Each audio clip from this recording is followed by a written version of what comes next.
So one of the most common issues that people come to me with is a fear of being alone. And no matter what they come to me with, whether it's something with work or relationships, it all filters down to fear of aloneness or fear of rejection. You may want to start with. It's kind of a more accessible place to begin.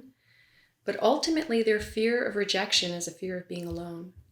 What's really fascinating when people come to me, and you may have this in your own life, is that the very actions they're taking in their life to protect them from rejection is actually creating rejection within themselves. And this can be in the sense of, let's take a relationship as an example. Let's say in a relationship, someone's closed down from their partner, and they're doing it to protect themselves because ultimately they're afraid that if they open up, that they'll be rejected. If they're known, they'll be rejected. And so when they close down in this way, and it can be even in subtle ways, what happens is they create this perpetuation of aloneness. And it actually can be something that can make a relationship unravel because the other person feels it. And they feel that closeness as a rejection of themselves. They may not identify it as the person rejecting, feeling fearful of rejection within themselves. They will register it based on their own experience of fear of rejection. And so they'll take every action that you're doing as an indication that you either don't love them or that you don't care or that you're rejecting them. And so what happens is then a dynamic gets created.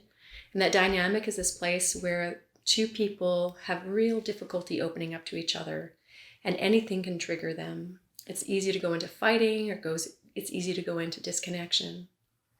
But let's take the example of someone who's single, who is afraid of rejection.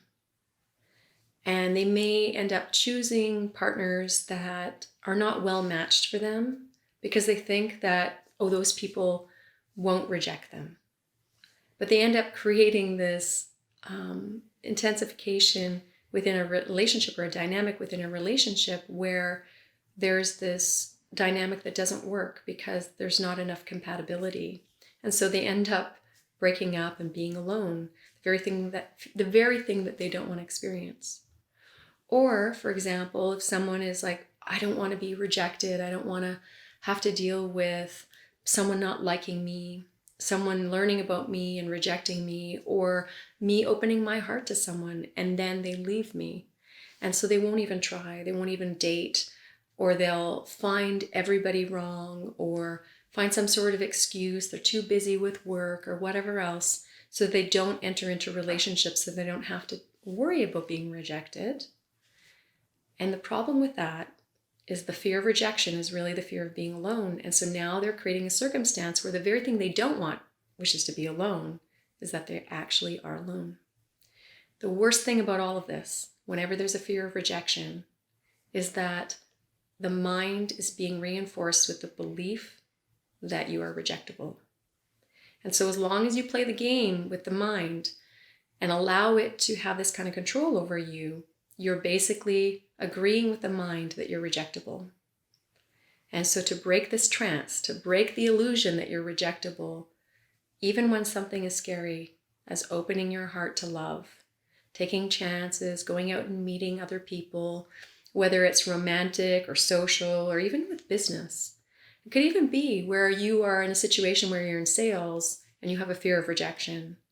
It doesn't matter what it is, whatever it is to have the courage to say, I'm stepping forward anyway. I'm putting myself out there anyway. And if someone doesn't like me, that's okay, because everyone has their preferences. Just like you want to hang out with certain people, other people want to hang out with certain people. And there are people for you. And the key is get yourself out there. Connect with people as best as you can because there are people for you.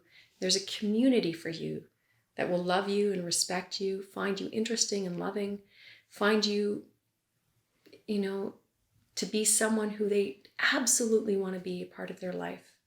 But unless you put yourself out there, you won't find these people. So choose to be lovable. Choose to put yourself in the situation where you have the opportunity to allow yourself to know that you are lovable.